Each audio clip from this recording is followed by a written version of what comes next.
बिस्मिल्लाह वस्सलातु वस्सलामु अला रसूलिल्लाह।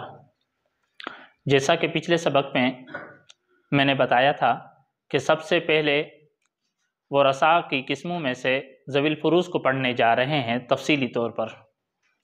तो ज़वील फ़ुरूज़ में सबसे पहला नाम आता था अब वालिद का। तो आज हम अब के अहवाल पढ़ने जा रहे हैं।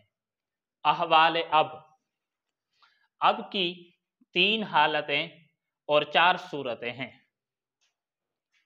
3 हालतों से मुराद यानी कितना कितना हिस्सा इसको दिया जाएगा, और सूरतों से मुराद यानी कौन सा सूरत होगी तो उसको कौन सा हिस्सा मिलेगा। तो अब की 3 हालतें हैं। एक सूरत में असबा महज होगा। असबा हर उस शख्स को कहते थे जो कि मैयत का कुल माल या बकिया माल लेता था। तो एक सूरत में वालिद असबा महज होगा और एक में सुदुस फ़कत लेगा यानी सिर्फ छठा हिस्सा लेगा, और एक में सुदुस व असबा होगा यानी सुदुस भी लेगा और साथ में असबा भी लेगा। तो मैयत की सूरतें कितनी हैं? मैयत की इस अब की 4 सूरतें हैं। कितनी सूरत हैं? यानी ये जो इस वक्त मैयत होगी, अब मिरास लेने जा रहा है, तो ये मिरास किसकी होगी? वालिद किसका होता है? बेटे का होता है, औलाद का होता है। किसका होता है? अब वो औलाद में से वो जो मैयत है, वो मैयत की अपनी औलाद जिंदा है या नहीं?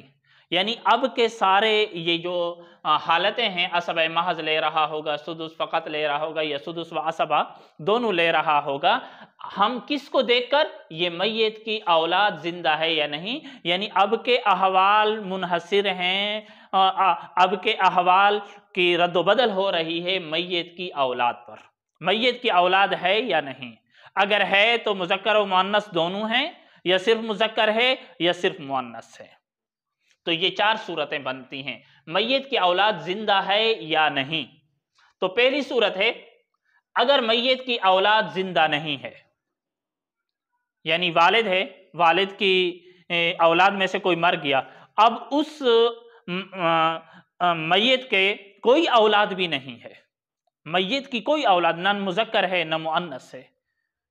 और फिर ये जान लें कि ये जो हम कह रहे हैं कि मैयत की औलाद, ये उस वक़्त का एतबार होगा जिस वक़्त वो मैयत फौत हो रही है। मसलन एक इंसान था, उसके बेटा या बेटी थी, लेकिन इसके अपने फौत होने से पहले पहले वो फौत हो गए। तो अब हम ये ना कहेंगे कि मैयत की औलाद है। एतबार उस वक़्त होगा जिस वक़्त मैयत फौत हो रही है, उसकी औलाद है या नहीं है। अगर उसकी औलाद बिल्कुल नहीं है, न मुज़क्कर है न मुअन्नस है, और औलाद की तारीफ ये है कि औलाद मीरास की इस्तिलाह में औलाद वो है जो मैयत की तरफ बिला वास्ता या बवास्ता मुज़क्कर मंसूब हो। यानी अपना बेटा बेटी ये औलाद हैं, या पोता पोती मुज़क्कर के वास्ते से पोता पोती ये भी औलाद में आते हैं। अगर मैयत की औलाद जिंदा नहीं है तो ये वालिद अब असबा महज होगा, यानी ज़वील फ़ुरूज़ को हिस्सा देने के बाद ये वालिद कुल माल का मालिक होगा। दूसरी सूरत, अगर मैयत की औलाद जिंदा है तो फिर इसकी 3 सूरतें हैं। मैयत की औलाद जिंदा है, औलाद में नरीना और मादा दोनों हैं, यानी मैयत की औलाद में मुज़क्कर और मुअन्नस दोनों औलाद मौजूद हैं। मुज़क्कर की किस्म भी है, 1 या 2 मुज़क्कर भी हैं और मुअन्नस भी है। अगर मुज़क्कर और मुअन्नस दोनों हों तो अब को सुदुस फ़कत मिलेगा, सिर्फ छठा हिस्सा मिलेगा, सिर्फ छठा हिस्सा देकर अब वालिद को और कुछ नहीं मिलेगा। अगर मैयत की औलाद में जिंदा औलाद सिर्फ नरीना है, सिर्फ मुज़क्कर औलाद है, चाहे 1 है 2 है 3 है, सिर्फ मुज़क्कर औलाद है, तो फिर भी वालिद को सुदुस फ़कत मिलेगा। और चौथी सूरत ये जा बनती है, अगर मैयत की सिर्फ मादा औलाद है, सिर्फ मुअन्नस औलाद है, मुज़क्कर औलाद नहीं है, तो इस वक़्त वालिद पहले अपने हिस्स में छठा हिस्सा ले लेगा, और फिर बेटी को हिस्सा देने के बाद जो बचेगा, अगर बचा तो वो असबा माल बकिया माल भी वालिद को मिलेगा।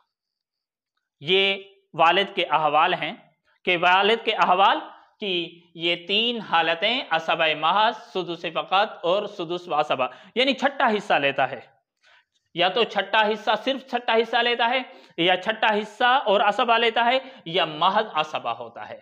تو اگر میت کی اولاد زندہ نہیں ہے تو یہ عصبہ محض ہوگا، اگر میت کی اولاد زندہ ہے تو پھر تین صورتیں، اگر مذکر مؤنث دونوں ہیں تو سدس فقط ملے گا، اگر صرف نرینہ مذکر اولاد ہے تو پھر بھی سدس ملے گا، اگر صرف مادہ ہے، صرف مؤنث اولاد مذکر نہیں ہے تو سدس و عصبہ دونوں ملیں گے اس کو۔ تبارك الذي نزل الفرقان على عبده ليكون للعالمين نذيرا۔